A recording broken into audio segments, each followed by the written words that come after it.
kita lanjutkan kembali. Kali ini kita lanjutkan pada bagian kalibrasi daripada sel konstan. Jadi sel konstan yang ada dalam electrode sensor conductivity itu memiliki suatu nilai yang mana nilainya itu harus kita tetapkan nilai konstantanya. Nah, untuk tahapan pengerjaannya adalah dengan pertama-tama adalah kita celupkan elektroda seluruhnya ke dalam larutan standar. Kemudian kita masukkan nilai referensi dari suhu dan konduktansi yang tertera di dalam badan elektroda tersebut, dan kemudian kita enterkan nilai pengukurannya sehingga dari sana bisa kita dapatkan sel konstan.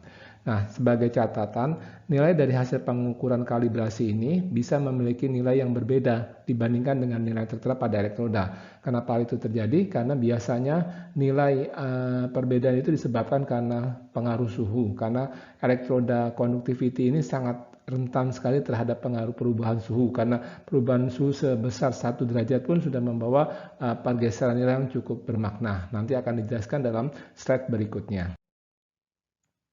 Oke, cara pengukuran nilai konduktivitas.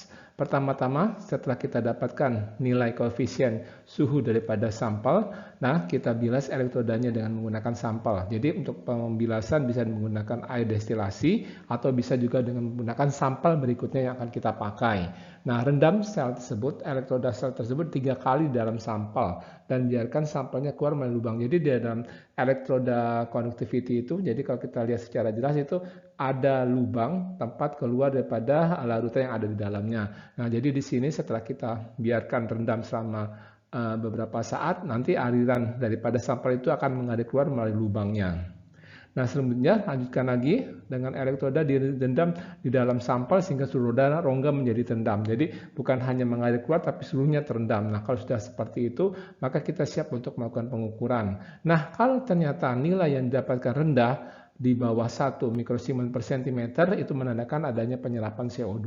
Dan kita tahu CO2 ini adalah cukup besar komponennya di udara dibanding dengan oksigen yang memang merupakan mayoritas. Nah, kalau terjadi penyerapan CO2 mengakibatkan kadar oksigen akan makin besar, dan semakin itu akan mengakibatkan perubahan nilai pada konduktivitas daripada larutan.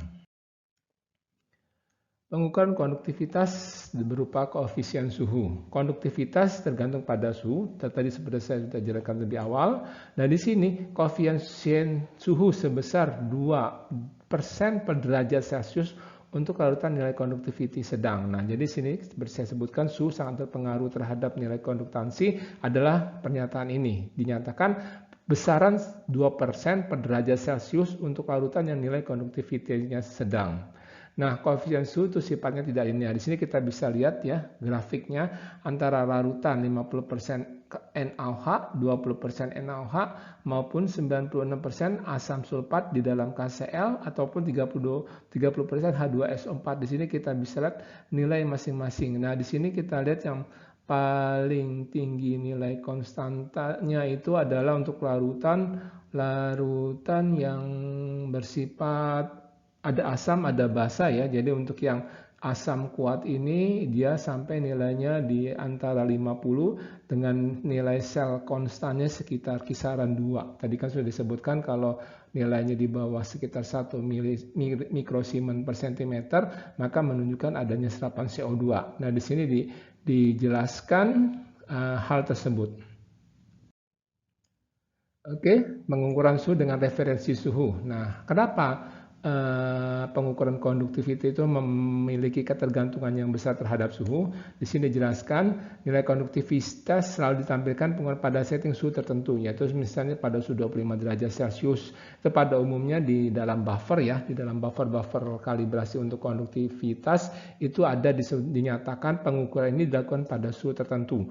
Nah, karena itu kalau misalnya suhu tadi bergeser, tadi contohnya untuk larutan dengan konduktansi moderate ataupun sedang, pergeseran itu sebesar 2% per derajat Celcius. Jadi sebesar 20% akan bergeser nilainya dari suhu yang seharusnya. Nah, jadi di sini jelas sekali kalau kita dapatkan hasil sense konstan yang tidak sesuai dengan yang tertera badan di elektroda. Itu artinya alat ini sudah memiliki automatic temperature compensation karena dia akan mengkompensasi nilai besaran konstanta itu sesuai dengan suhu yang sedang kita ukur.